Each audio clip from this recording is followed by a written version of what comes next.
હાલમાં જેમ મેં વાત કરી એમ પ્રચંડ વિસ્ફોટના લીધે સમગ્ર ફેક્ટરીનો આરસીસી સ્લેબ એક સાથે ધરાશાયી થઈ ગયો હતો. આરસીસી સ્લેબના કાટમાળને જેસીબી તથા અન્ય મશીનરી દ્વારા દૂર કરવાની પ્રક્રિયા હાલમાં ચાલુ છે.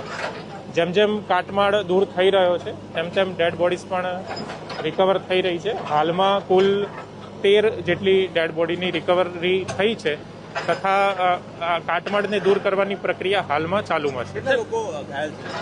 હાલમાં કુલ 4 જેટલા લોકો ઇજાગ્રસ્ત થયા છે, જેમાંથી 2 ને પાલનપુર સિવિલ હોસ્પિટલ અને 2 ઇજાગ્રસ્તને ડીસા સિવિલ હોસ્પિટલ ખાતે રિફર કરાયા છે અને 4 ઇજાગ્રસ્ત હાલમાં સ્ટેબલ છે.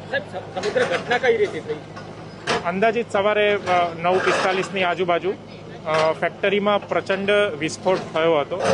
વિસ્ફોટ એટલો બધો તીવ્ર હતો કે એક સાથે વિસ્ફોટ થવાની સાથે જ સમગ્ર ફેક્ટરીનો આરસીસી સ્લેબ નીચે બેસી ગયો હતો અને જે પ્રાથમિક દ્રષ્ટિએ જાણવા મળી રહ્યું છે તે મુજબ ત્યાં કામ કરતા મજૂરોના પરિવારો પણ અહીંયા જ રહેતા હતા.